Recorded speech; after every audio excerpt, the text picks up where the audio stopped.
India में लगातार बढ़ते हुए कोरोना के साथ ऑक्सीजन सिलेंडर्स और हॉस्पिटल बेड्स की शॉर्टेज हो रही है। देश भर में लॉकडाउन कोरोना वायरस के ट्रांसमिशन स्प्रेड को तोड़ने पर स्पेशल अटेंशन देने की मांग करता है। इस कोविड संकट के दौरान हमें एक देश के रूप में इस महामारी से लड़ना होगा और उसे हराने के लिए एक होना होगा। लोगों के बीच जागरूकता बढ़ाने के लिए, स्पेशली अवेयरनेस बढ़ाने के लिए हम मेडी सर्कल में एक स्पेशल सीरीज कर रहे हैं, role of diagnosis in covid, जिसमें हम हेल्थ केयर के जाने माने रेडियोलॉजिस्ट और पैथोलॉजिस्ट और अदर हेल्थ केयर एक्सपर्ट से उनके कोविड पैंडेमिक के अनुभव के बारे में जानेंगे। हेलो, मैं हूं स्मिता कुमार और आज इस सीरीज में हम बात करने जा रहे हैं डॉक्टर चंदर लल्ला से। डॉक्टर चंदर एक एक्सपीरियंस्ड कंसल्टेंट सोनोलॉजिस्ट हैं। वो जसलोक हॉस्पिटल से जुड़े हुए हैं, जहां वो हेड ऑफ डिपार्टमेंट है। उन्होंने काफी नेशनल और एशियाई सेमिनार्स में लेक्चर दिए हैं। वो Indian federation of ultrasonography in medicine and biology के एक्स प्रेसिडेंट भी रह चुके हैं। Hello doctor Chander, welcome. Hi, Smita. Thank you for inviting me here Yes, for this important topic. so thanks for joining. I know it is a very crucial time and it is very, important for you doctors to give it to the patients, but I would be just requiring 10-15 minutes of your precious time, Dr. Chandar. Yes, welcome. Okay, so to begin with, Covid में generally लोग CT scan कर रहे हैं। बहुत सारा सीटी scans के ऊपर बहुत सारे डायग्नोसिस डिपेंड कर रहा है। कोविड में अल्ट्रासाउंड का क्या रोल है डॉक्टर?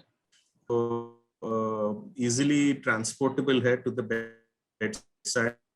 जैसे पेशेंट हॉस्पिटल में एडमिट हैं, अलग अलग मशीन वहाँ पे लेके जाते हैं, बेड साइड पे विदाउट रेडिएशन डायग्नोसिस होता है। उसमें लिमिटेड इंफॉर्मेशन है, बट बहुत ही इंपॉर्टेंट इंफॉर्मेशन कभी कभी मिल जाता है। कोविड के बहुत अलग अलग मैनिफेस्टेशंस हैं। अभी एक जो बहुत ही डेंजरस और नया मैनिफेस्टेशन आया है, स्ट्रोक और ब्लड वेसल में क्लॉट होने का। ये एक बहुत ही डेंजरस कॉम्प्लिकेशन आई हुई है। तो हम एक टेस्ट करते हैं, ब्लड टेस्ट करते हैं, डी डाइमर बोलते हैं, और अगर डी डाइमर ज्यादा होता है तो वो पेशेंट को क्लॉटिंग का टेंडेंसी होता है। तो कुछ पेशेंट में हमने देखा गया है कि पोस्ट कोविड या कोविड के दौरान स्ट्रोक जैसे सिम्टम्स होते हैं, या तो पाँव में बहुत स्वेलिंग हो जाता है, पाँव में दर्द होने लगता है।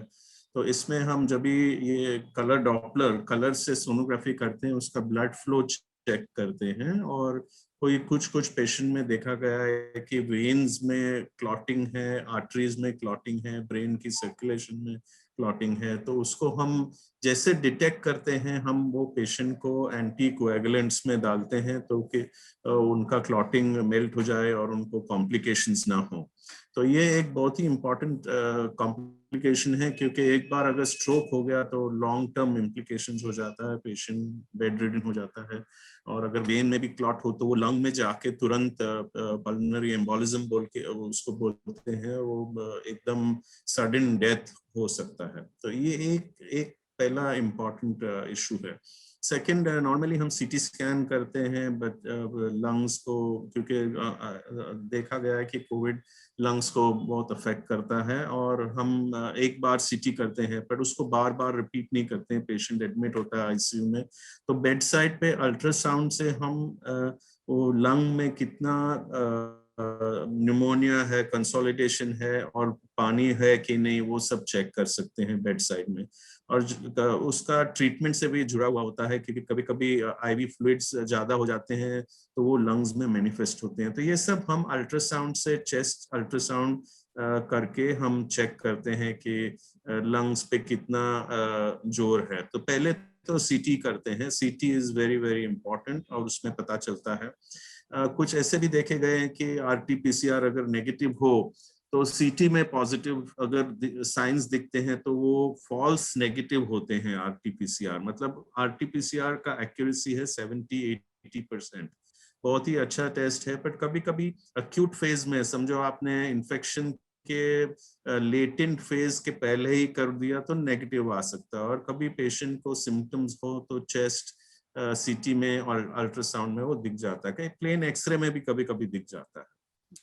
तीसरा रोल जो हम देखते हैं वो अब आजकल काफी प्रेग्नेंट पेशेंट्स हैं जो कि कोविड पॉजिटिव हो रहे हैं। और ये सिचुएशन में प्रेगनेंसी को स्कैन करना और उनका कॉम्प्लिकेशंस देखना अल्ट्रासाउंड से देखा जाता है। बहुत फॉर्चुनेटली बहुत सारे प्रॉब्लम्स नहीं देखे हैं, फीटस अफेक्ट नहीं होता कोविड से, बट जो हमने देखा है कि प्रीमेच्योर लेबर और प्रीमेच्योर डिलीवरी काफी हद तक हो रहा है कोविड से। तो उसमें हम फ्लूइड जो होता है बच्चे के आजू बाजू वो कम हो जाता है, तो वो देखने के लिए अल्ट्रासाउंड की बहुत जरूरत है। कभी कभी थोड़ा सा ग्रोथ भी कम हो जाता है, तो लास्ट फेज में 37-38 वीक्स में डिलीवरी के पहले अल्ट्रासाउंड करना बहुत जरूरी है। 36 वीक्स के बाद स्पेशली कोविड पेशेंट में, क्योंकि डिलीवरी टाइम करना पड़ता है, प्लान करना पड़ता है, और आजकल हॉस्पिटल में भी एडमिशंस बहुत ही रिस्ट्रिक्टेड है, तो बराबर प्लान करके हमें एडमिशन करना है और डिलीवरी करना है।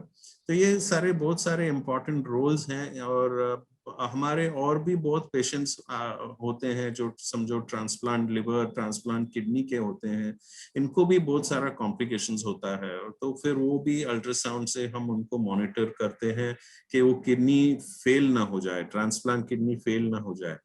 और तो इसका एक बहुत ही महत्व इम्पोर्टेंट रोल है अल्ट्रासाउंड से, और जो बहुत इजीली अवेलेबल है, सब जगह हमें अल्ट्रासाउंड मशीन रहते हैं, और ये हम तुरंत पेशेंट के बेड साइड पे, दैट इज ये सबसे बड़ी एडवांटेज है कि हम पेशेंट के बेड साइड में लेके जाके वो अल्ट्रासाउंड करते हैं। और यहाँ पे मैं एक चीज कहूँगा कि हमारे जो डॉक्टर्स हैं वो बिना डर के बहुत सारे काम कर रहे हैं हॉस्पिटल में, और इसके लिए हमें उन्हें बहुत we have to be thankful.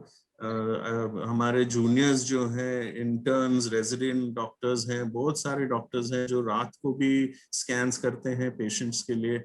और हम सीनियर्स कभी कभी इमेजेस देखते हैं टेली मेडिसिन से, तो वो फ्रंट लाइन वर्कर्स जो हमारे हैं, हमारे जूनियर डॉक्टर्स हैं, वो बहुत ही मेहनत कर रहे हैं ये डिजीज को कम्बैट करने, और उनके लिए कोई भी शब्द नहीं हमारा कि कैसे उनको थैंक करें हम सब फ्रंट लाइन वर्कर्स को, कि वो कैसे काम कर रहे हैं बेड साइड पे। जैसे मैं ही कल बात कर रही थी बहुत सारे पैथोलॉजिस्ट से, जैसे सबअर्बन डायग्नोस्टिक्स के जो डायरेक्टर हैं डॉक्टर वेलुमनी से, डॉक्टर संजय अरोड़ा, सॉरी थायरोकेयर, तो डॉक्टर वेलुमनी थायरोकेयर और doctor Sanjay Arora suburban diagnostics, उन्होंने बताया कि उन्होंने अपने स्टाफ को कैसे कन्विंस किया, क्योंकि बहुत बार उनकी फैमिलीज को भी ये बहुत डर होता है। ये बात बिल्कुल लाजमी है कि जिस तरह से कोविड केसेस बढ़ रहे हैं, कई बार उनको स्टाफ को कन्विंस करना पड़ रहा है, उन्हें एक सेफ एनवायरनमेंट देना पड़ रहा है कि कुछ भी है तो वो है उनके पीछे।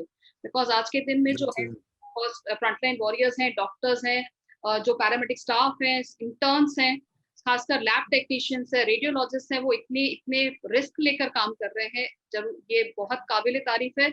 इंडिया आज इस बीमारी से लड़ पा रहा है, इसमें बहुत हद तक उनको श्रेय जाता है। करीब 19 मिलियन पेशेंट्स कोविड के रिजल्ट्स रिपोर्ट्स हुए हैं इंडिया में, जिसमें करीब 97 to 98% पेशेंट्स हैं जो ठीक हो जा रहे हैं। तो कहीं ना कहीं ये उनके काफी क्रेडिट की वजह से है, उनके अच्छे काम की वजह से है कि कहीं हद तक वो पेशेंट्स डायग्नोसिस कराने के बाद अर्ली ट्रीटमेंट करा पा रहे हैं और फिर ठीक भी हो रहे हैं, जिससे हम लोग कोविड की जो सेकेंड वेव है उससे हम लोग लड़ पा रहे हैं। यहाँ पे एक सवाल पूछना चाहूंगी डॉक्टर, कि बहुत बार जैसे आप सोनोलॉजिस्ट हो, आप जो प्रेग्नेंट वुमेन्स की जो सोनोग्राफी कर रहे होते हैं, तो थर्ड ट्रिमेस्टर में जैसे आपने कहा बहुत सारे ऐसी गर्भवती महिलाएं हैं कोविड कंडीशंस की वजह से वो अपना ये अल्ट्रासाउंड डिले कर रही होती हैं, उनके लिए आपका क्या एडवाइस है? क्या इस समय उन्हें जाकर के अल्ट्रासाउंड कराना चाहिए, क्योंकि बच्चे का किस तरह से विकास हो रहा है लास्ट ट्रिमेस्टर में ये और भी जरूरी होता है, तो आप इसके बारे में क्या कहना चाहेंगे? नहीं, पहले तो हम मदर का कंडीशन देखते हैं। अगर मदर का कंडीशन ठीक है तो उनका वो जो 14 डे क्वारंटाइन है वो तो करना ही पड़ता है, क्योंकि इन्फेक्शन बाहर स्प्रेड नहीं हो सकता, तो वो तो क्वारंटाइन तो करना ही है। और अगर थोड़ा भी प्रॉब्लम, क्योंकि pregnancy already high risk situation है, तो मदर्स आर उनको इन्फेक्शन ज्यादा फैल सकता है, कि ऑलरेडी इम्यूनोलॉजिकली कॉम्प्रोमाइज डिलीवरी कर सकते हैं।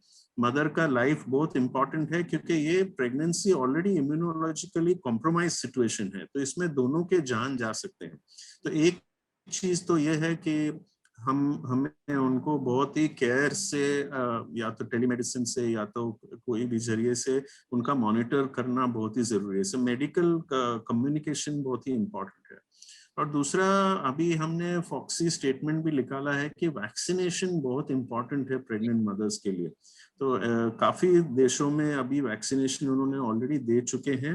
इंडिया में बहुत ही डर है, किया नहीं है, बट करना चाहिए, क्योंकि 25 मिलियन बर्थ्स हमारे कंट्री में होते हैं एनुअली, और ये वैक्सीनेशन से हम 50 मिलियन जाने बचा सकते हैं। अगर वैक्सीनेशन दिया तो मदर और चाइल्ड दोनों मिला के 50 मिलियन हो जाते हैं।